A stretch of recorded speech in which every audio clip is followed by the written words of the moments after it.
Greetings, fellow humans. I am Hugh. And I am Man. And together we are definitely not two kobolds kobolds in a trench coat.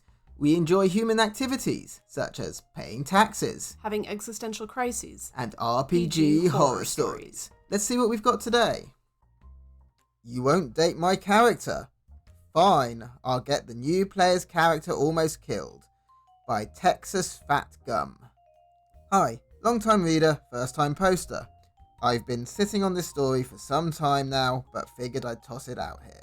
This was a campaign that had more players, but the only ones that matter for this story is Druid, the problem player, Rogue, Paladin, and Barbarian, the almost victim. I'll start from the beginning. This was an in-person 5e campaign in a homebrewed setting that I had worked on for over a year and was using the players to help flesh out the world further. The party had been playing for about a year, and not many of the red flags that you'd be expecting were showing at the table. A bit of clinginess here and there from Druid onto Paladin at the start, but it could easily be chalked up to Druid really only knowing Paladin. One player needed to drop out for personal reasons, leaving an open space that I and the party wanted to fill. It wasn't long before Barbarian was invited to the next session, which worked out well in the story as the party was coming to a major shopping town before beginning the next major arc of the story. Shopping. Staple of D&D. You know, that one thing that takes a whole session. We've got to have a shopping session. Complete Shopping episode! Fashion montage! Does this flaming sword make my bum look big? No, babe. Your bum looks big without the flaming sword. Oh good, I was worried about that.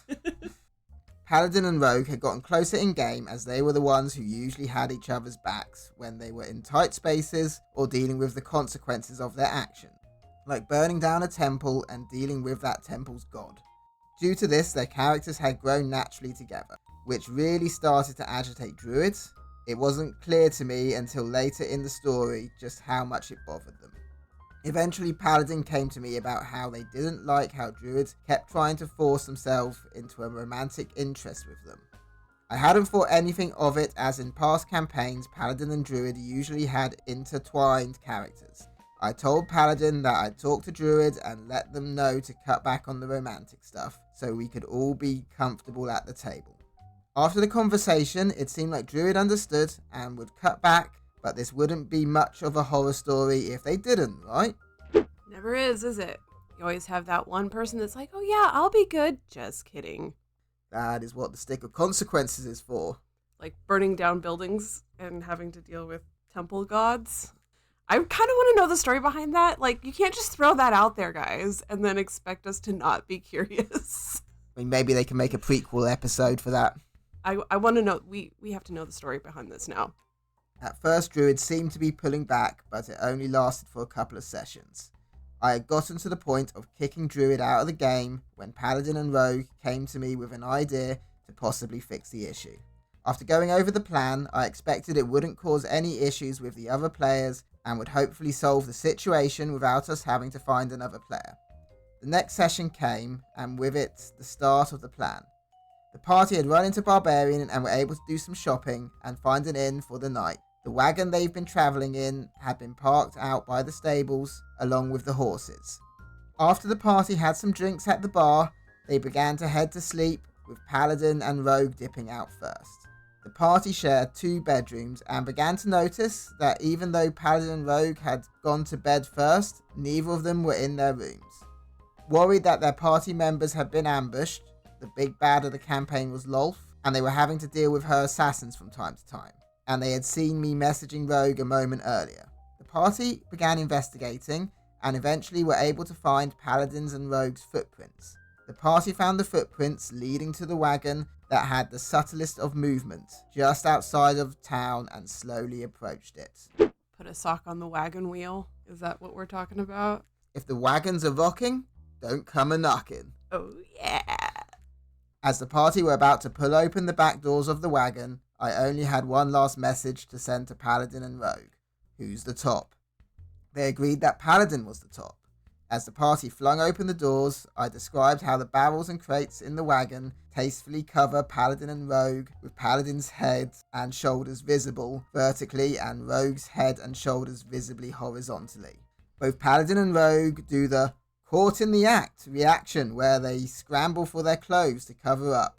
Everyone at the table, well, almost everyone, was dying laughing, with Barbarian messing with them by taking a hold of the leads of the wagon and, with a successful athletics check, began pulling them around, keeping them from properly being able to get dressed. Really, really good roleplay there, Barbarian. That's perfect. Because you can imagine it, right? Like, it actually seems like something that would be in, like, a sitcom. It was at this point where Druid, in what can only be described as a child's hissy fit,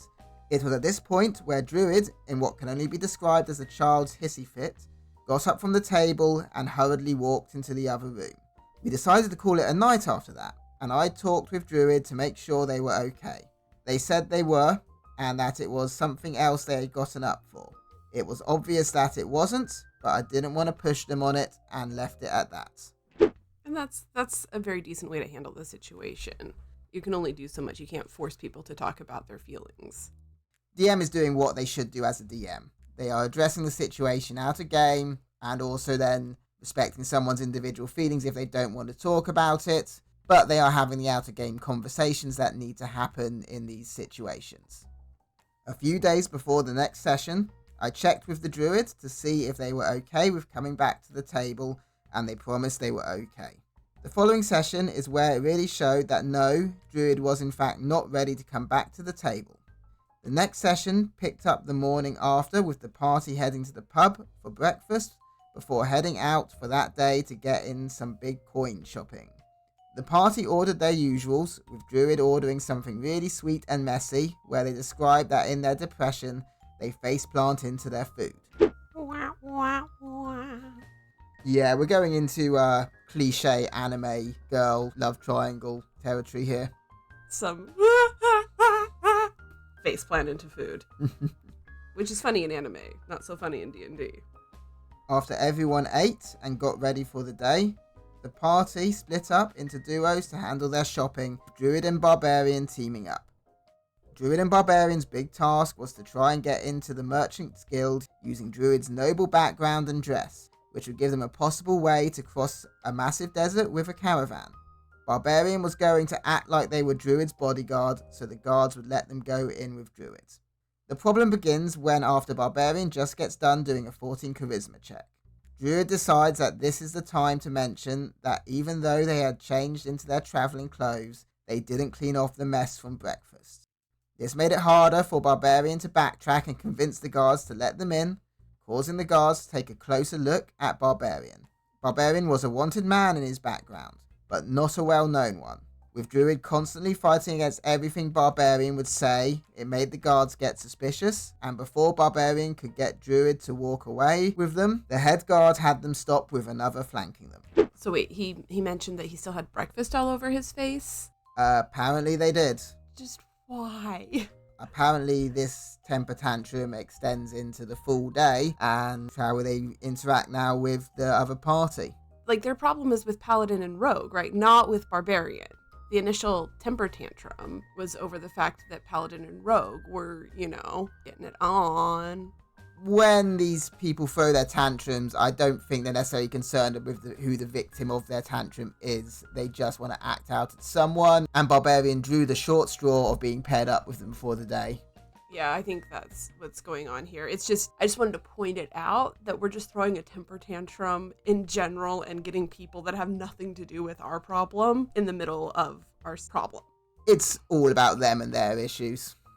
The head guard, beginning to notice the nervousness of Barbarian and the constant arguing of Druid, looked in the bingo book of wanted criminals to see if either were in it. Barbarian, in his backstory, had unknowingly killed his mercenary group and had been on the run ever since. With the guard noticing the drawing of Barbarian, he called the city guard, and not wanting to make the situation worse, Barbarian didn't fight back, and Druid had just gone catatonic. After being booked into the local jail, Barbarian and Druid found that they were being sentenced to death by hanging for Barbarian's crime. Druid was considered an accomplice, as they refused to say anything in their defense. Barbarian was trying to encourage Druid to, at the very least, save themselves by telling the truth of them just meeting Barbarian yesterday and having nothing to do with the killings, so they could inform the party and potentially jailbreak Barbarian. You know, at first when I was reading this, I was thinking it was a little bit weird that DM couldn't just find a way to circumvent around this instead of getting people arrested. But I will say, I actually kind of mad respect the dedication to roleplay. And I can kind of see where the DM is going with this, where it's like, let's arrest both of them and make both of them culpable so that the Druid is more motivated to get out of the situation and problem solve around this. Yeah, the DM is handling this as a first-rate DM. They're giving the party something to do if Druid would do what the DM has set them up to do. They thought about giving roles to everyone and creating a fun situation out of it. A jailbreak. Who doesn't love a jailbreak? Jailbreak episode's super fun. And like I said, it puts Druid in a situation where they throw a temper tantrum, somebody gets caught in the middle of it, and it's not them. If we're talking about like ways to help resolve issues when players go off the rails like that, this is a really good example of that. Eventually, the party met back up at the rendezvous point and would notice that Barbarian and Druid were missing.